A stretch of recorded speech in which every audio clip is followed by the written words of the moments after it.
What's up, YouTube? I'm back again. Today we're gonna go into the first things you should do. The Hellcat Scat Pack RT with the upgraded front end, whatever the case is. We're gonna get into the top 10 things that you need first before you even show your friends, before you even show people that you just got this car. You need to do this before that.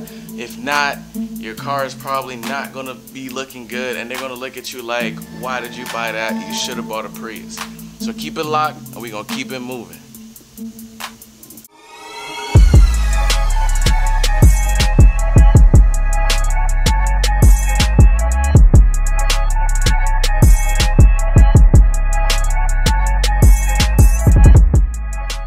So you just got your brand new Scat Pack, Hellcat, RT, whatever the case is, and you said, man, I want to do this right.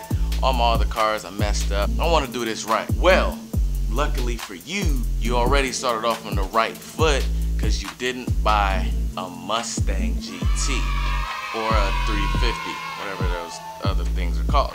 So you started off on the right foot.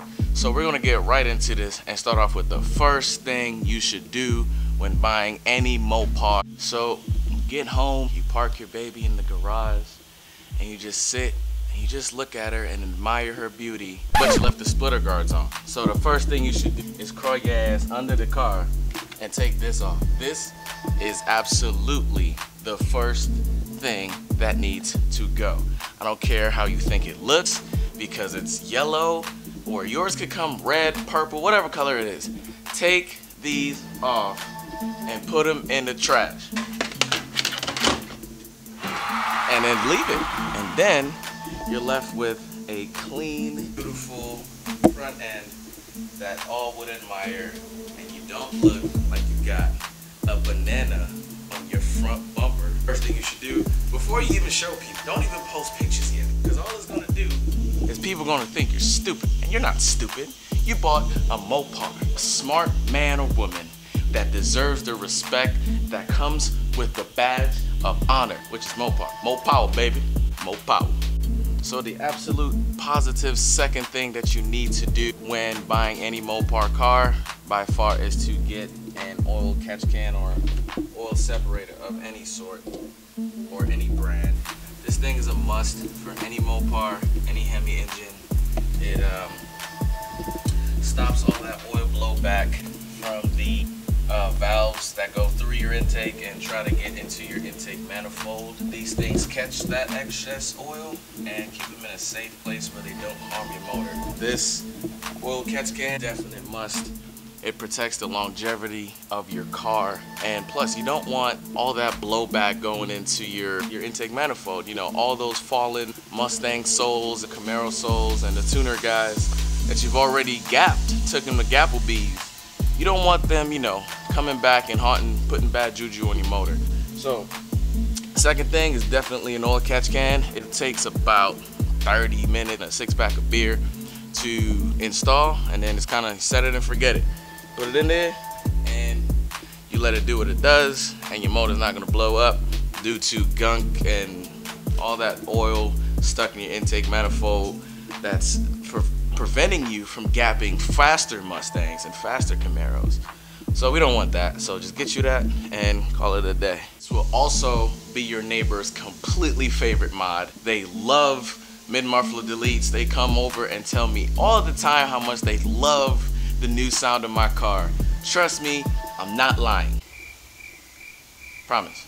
But in case you don't believe me, here's a quick sound clip. Here's a quick startup. Again, mine is not going to sound like yours because mine is straight pipe and headers and a whole bunch of other stuff. But my neighbor's favorite part, they'll love you, promise. Check this out. Got the red keys.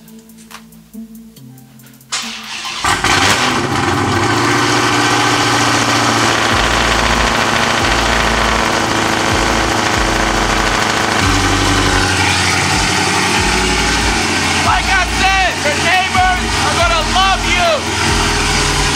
They are going to love you so much because it sounds amazing, and I'm yelling and I'm 20 feet away. You should definitely get you with me. It's so worth it. You won't regret it. What? Rev the engine. You know I can't hear you. Rev the engine. Rev the engine? Yeah. Absolutely not. I'm not revving no engines. I'm not trying to get kicked out. First of all, I'm a black young homeowner. Not gonna happen. Let me stop before I kill my dog with these fumes. But definitely your neighbor's favorite mod of all time. Sorry guys, not really.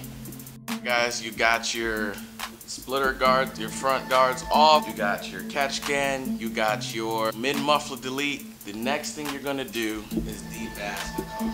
That ugly Dodge that goes right here, that has gotta go. And then the Charger that's right here, that's gotta go.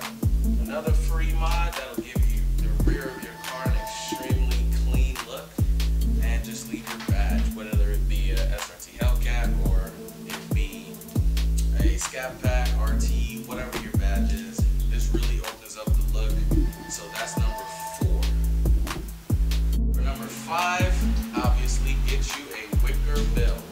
They have these for really cheap for the Charger and the Challenger platforms. They're about 200 bucks for this, 150 I think. What this does is when you're gapping Mustangs, the air flows from top of the car, catches right here on the wicker bill, and makes your car squat so you don't lose traction, because you know you're already at an advantage. You drive this, not a Mustang. This is just added measure for more power, and it gains about 20 horsepower at a minimum, for sure. No lies told. Number 6, get you, oh hello, knees. Get you a nice diffuser. Again, 150 bucks, and it will make the rear of your car extremely more aggressive. I would put the tips on here, but they aren't necessary. In the hell is going on? What's on your hair? Nothing. You get the light out of my face. Why do you look like Tina Turner? Abraham, leave me alone. Tina. Abraham. Tina. Abraham. Woo. Can you stop? Just let your soul move. Let's let it shine through it. Diffuser.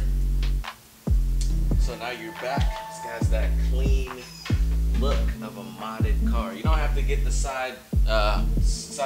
rear side skirts, but I did anyway. Oh, my car is filthy. But yeah, get you a diffuser. All right, guys. Now that we got the cheap mods that don't really help performance out at all, one little bit. Now we're going to get into some mods that are actually going to help your car. And since we're talking about performance, the major downside to all of these Mopar cars, as we all know, is the tire. Why would you get a car, a Scat Pack with 485 horsepower with 245s on the rear? You're just gonna spin your life away. Same thing with the Hellcat. 707 horsepower comes with a 275 Pirellis on the rear. Obviously, if you get the wide body, then they started adding some decent tire, 305s, 315s. Number 7, which is the first performance mod that you should do to any Mopar. I don't even care if it's put it on an Avenger, put it on a damn Dart, but you need tire. Here is the number 1 single-handed thing that would help performance of all of these Mopar cars. Here I have some Race Stars 17s. Wrapped in Mickey Thompson ET Street R's 305 45 17. These obviously are the ones I take to the track or to Mexico. This single performance mod will take your car 0 to 60 times tremendously lower, make them tremendously lower. Tires are a must, because these tires that come on these cars are trash. They are basically a lump of rubber that doesn't do any good to the car. It'll just make you lose control, and we're gonna get the Mustang stigma, and nobody wants that. We are SRT, we are Mopar. We are not Ford. We are not guardrails. We are not crowd eaters. I repeat, get you some tires, the first performance mod. You may not think it's a performance mod, but it will single-handedly increase all of your horsepower by itself. Get you a tire, some good wheels on there, and throw them on your car and go gap everyone. That's basically it. Gap everyone. We're staying on the topic of performance. Get you a JLT intake. JLT. If you have a Hellcat, you need a JLT intake. It will make your supercharger louder, and it will keep your IATs down compared to 95 of the other intakes that are out there. Yes, the leg maker looks good in the carbon fiber, but carbon fiber holds heat. This is made out of some crazy plastic that we should have paid attention to in chemistry class, but we didn't, and here we are. And it has these this cover seal thing, so essentially it seals to the hood. And here I have the rain guard, so when it's raining, I'll wash the car, I throw that on there so it doesn't obviously get my intake wet. But JLT intake, or intake is a must. If you have a Scat pack, the JLT with the Hellcat front snorkel is definitely the best combo out there. Trust me, I know, I had a Scat pack before this as well. So now we're on the 8 performance-wise, we're getting an intake. Yes, sir. But number 9 is going to be a nice set of headers. I have Cook's headers here. I can't show you much, obviously, because it's tucked away down in the, yeah, you can't see it. But get you some headers. Headers will definitely open up your 60 foots, get all that excess gas out there, get your car breathing better, combined with your intake. It will definitely help. Problem is, if you're lowered, like I am, you can see I don't have much space to really play around. So yeah, number 9 is headers. Guys, to wrap this video up with number 10 is a tune. I cannot stress how important a tune is for these cars. You can add whatever you want, intake, exhaust, headers, pro charger, all that will do absolutely nothing, or you won't get the max benefit if you don't get a tune. So whether you choose to go the Diablo route, my PCM is right here under this thing. You cannot see it. But a tune is definitely the most important thing after you do all of this. You can build your car for speed, for, you know, you can put the 309 diff on there, but again, this is just for Mopars, not Hellcat specific. But a tune, 100% necessary. Regardless on what you think your car makes, what you think your car does, a tune will 100% change your car from night and day. I don't care if it's just a Diablo tune, one of the ones that just add, you know, the 30 horsepower that they advertise. That in its own is a big upgrade from stock. So to wrap all of this up, once you take your splitter guards off and you're ready to gap some Mustangs, get your car tuned. Tuning, obviously, once you have to unlock your PCM. There's no way around it, unfortunately. You have to unlock your PCM, find your reputable tuner. I personally use Kurt Dusterhoff at Dusterhoff Tuning, and he is one of the best, if not the best, but I'm not going to start any arguments because let's just not go there. So thank you guys for watching.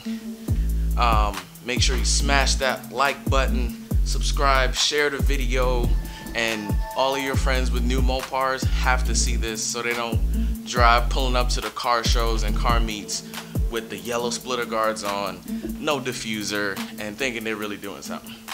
So once again, thank you for watching the video. Keep it locked.